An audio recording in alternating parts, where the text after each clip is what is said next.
So we're working on setting the model axis on this screen, and you'll see that this upper left box actually sets your curve of Wilson, and this lower left box sets your curve of Spee. But first, I'm just going to drag the model in where it belongs. So roughly there. Then I'm going to start messing with the curve of Spee and the curve of Wilson. So curve of Wilson first. This one's a little bit touchy, but I want to be able to see all of the margins of my crown prep. You can see there on number 13. If I play with the curve of Spee, that turns the model this way. So I want to just make sure that all of the margins are visible and it doesn't look like this where, well, that's really flipped, but it doesn't look crazy that I can't see, say for instance, like this, I can't see this mesial margin. That wouldn't make any sense. So I need to have it about like that. And then I can move it around again within the arch. And that looks about right to me. And then click OK. I'm going to draw the margin. I'm going to double click on a spot and I'm going to let the margin find itself. You can see about halfway through it flips. Just click that down and drag it across to the other side and double click again. Now this crown prep is really nice, real easy. It's all super gingival. This is not having any trouble finding the margin at all.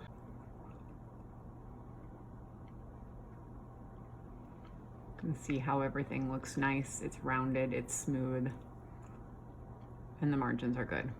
Set the insertion axis. Usually this does a pretty good job of finding it on its own. There's a little bit of yellow here showing some undercut. If you were to have a whole bunch like this, you might have to look back and see if you really do indeed have undercut, and you want to minimize it as much as possible. Again, you also want to be able to see your margin all the way around and not have it, say, submerged underneath or gingival to a height of contour on an adjacent tooth as well. So then I'm going to click OK down here. And then I'm going to go forward. And what it's going to do now is it's actually going to design the crown for me. It's using a biogeneric individual sort of situation, so it is estimating what the computer software thinks from a bunch of algorithms what number 13 should look like. So it didn't do too badly. I'm not particularly fond of some of these contours, and I do believe that there can be some improvements made upon it.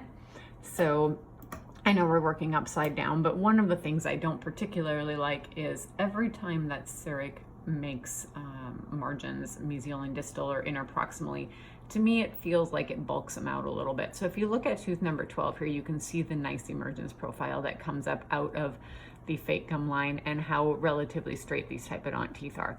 What we don't want to do is create this funny little bulgy area, which is actually just messing up our gingival embrasure.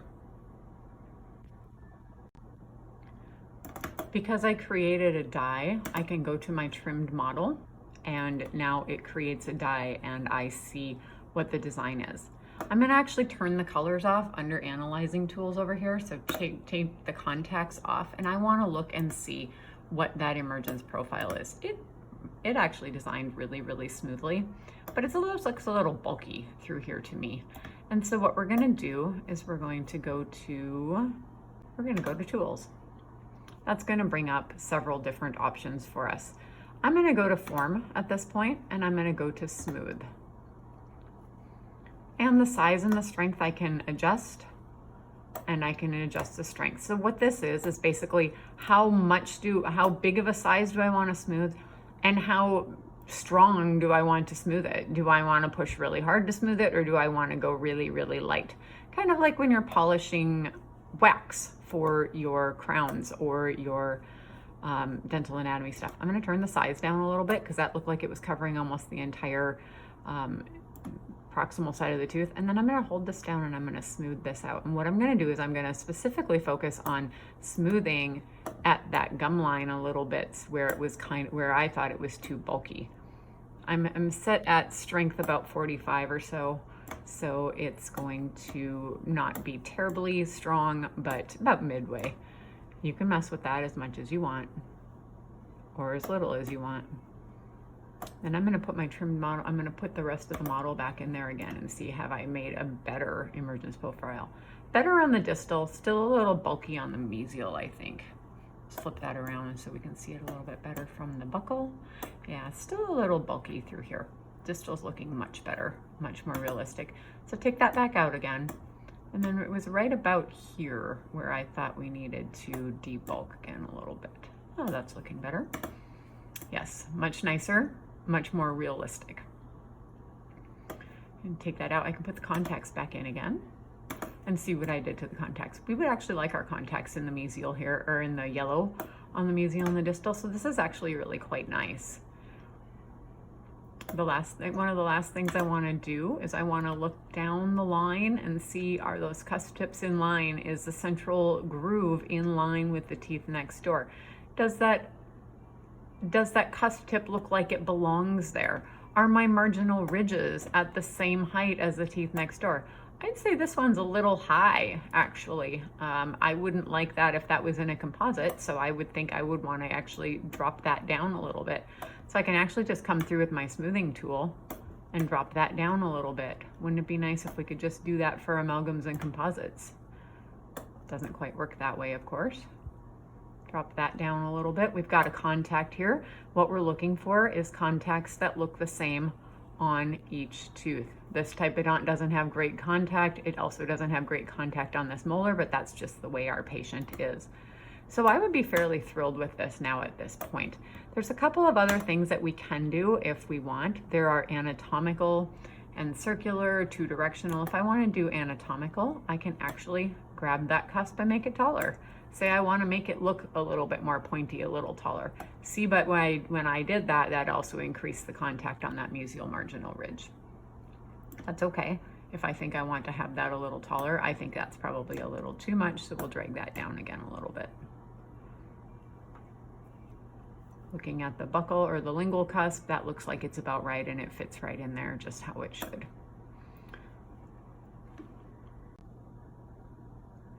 In the trimmed model phase, when you're getting close to thinking you're ready for your design to be done, I suggest using this slice model.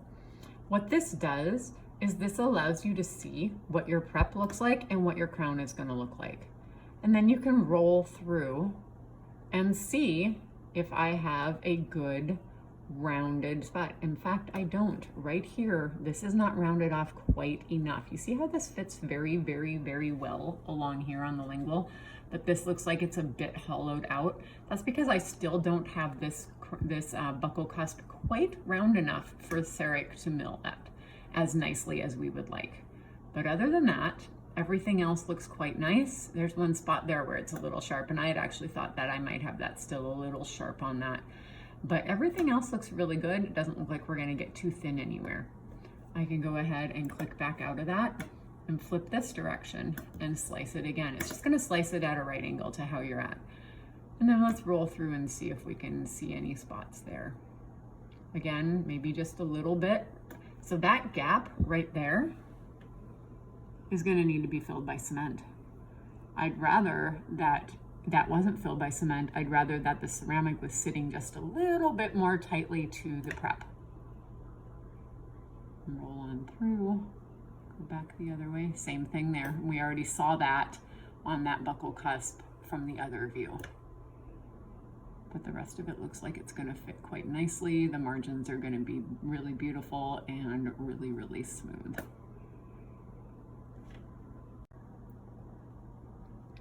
One thing that Dr. Berry and Dr. Little and I would always like to remember, and this becomes a big deal when you're in the clinic and you're trying to do this in one day, there are always improvements that can be made upon the original design that the computer software gave you. So make sure that you know how to use the tools before you get to the clinic.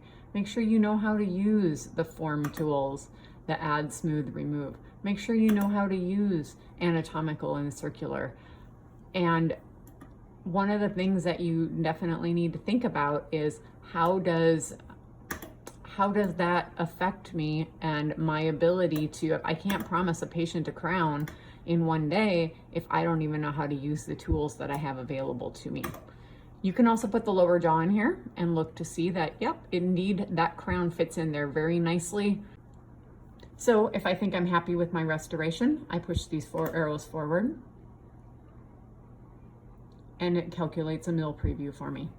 This is where I'm gonna look and see, this is the block I would be using, like an Emax block. Right now it has the sprue coming off of the buccal, and that is absolutely fine. I'm fine with that, no worries. You don't want the sprue coming off of your mesial or distal where your contacts are, but buccal or lingual is fine. There are different ideas on that. CEREC blocks, it's 8 or 10 or different sizes, right? And so we have to remember that as well. If we want to move the sprue, we put sprue position over here. And then I'll grab this here, an arrow, and whip this around, and I can move the sprue to the lingual. I can't move the sprue to the mesial or distal at this point because this red is signifying that this block is too small to have the sprue coming off of the mesial or distal. There's no reason I'd want to do that anyway, so let's say we just want to have it come off of the mesial, or I mean off of the lingual, and that will work out just fine. And now that whole tooth fits within there.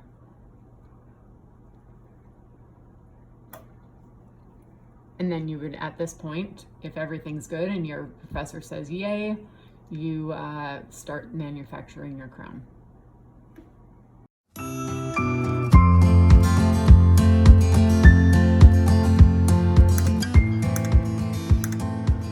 Just love this blue cam.